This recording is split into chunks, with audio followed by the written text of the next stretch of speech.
Hi, I'm sure if you've been reading the newspapers or watching these YouTube forwards, you would have come across this concept or philosophy called as Ikigai, right?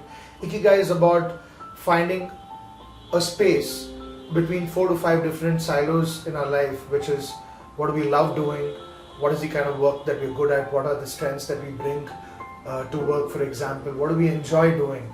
So these common areas basically indicates that you're working in an area with purpose and having found the joy of working, for example. Now, just like Ikigai, we also have some homegrown philosophies that we have been brought up with in our own workplaces, in our own families. So I have put together a philosophy of mine, which is what I call as Astitva, the philosophy of Astitva, so to say. And my philosophy is very simple. When I've looked at any individual or person growing through life, irrespective of where they come from, their upbringing, I've put together a 5-stage philosophy, which I call as Astitva, whenever you want to rejuvenate the work that you're doing and also move into a space where you know that you're doing it with purpose, passion and joy. And it begins with a very simple thought, right?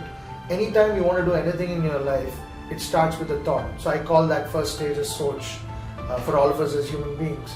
And when that first thought comes saying, I want to better myself, I want to improve my presentation skills, I want to take on a new career, I want to pick up a new hobby, that single thought or idea which comes to our mind, which we call as Soch, from that we go into the phase of collecting knowledge. It could be through Google, through meeting people, talking to different people, signing up for a course, which I call as Gyan, right? From Soch to Gyan, where we accumulate knowledge. And we're so hungry that we take sometimes more knowledge than we need. Like some of us hold postcards, books, magazines. We might not read all of them, but we enjoy, aggregating this knowledge that we are taking into our grasp.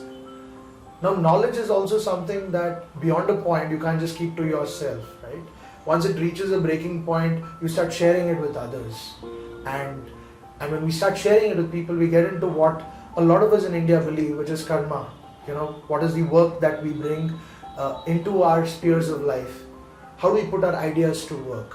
When we put our ideas and knowledge to work, our work portfolio emerges, which is karma.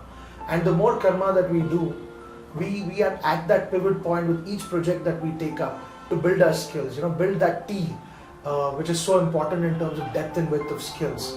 And the more you put your knowledge to work, and you find that there's a glow within you. You're releasing a lot of those gifts that you were born with, the potential, right? And it seeps out with each project that you do. Each time you go through that cycle of thought, idea, knowledge, putting it to work. And when that glow develops and you start sharing it with people and you see productivity taking place, performance taking place, you're on the social side, you're building impact, right? At that specific point, you can see that yes, you have changed your identity, the way people see you, right? So let's take APJ Kalam for example. Everybody knew him for so many years as a great scientist of India, right? A true man of science.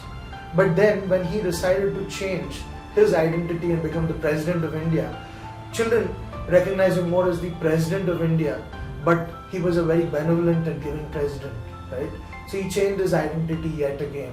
And we can see several examples of this kind, of people who do something for a certain period of their life and then they decide to change things, move away from a IT job, whether it's Ramesh Ramanathan who started Janagraha, or you look at Bill Gates who started Bill and Melinda Gates Foundation and the social impact work that they're doing, or closer to home in India, where you see organizations like Goonj and others who have done some phenomenal work.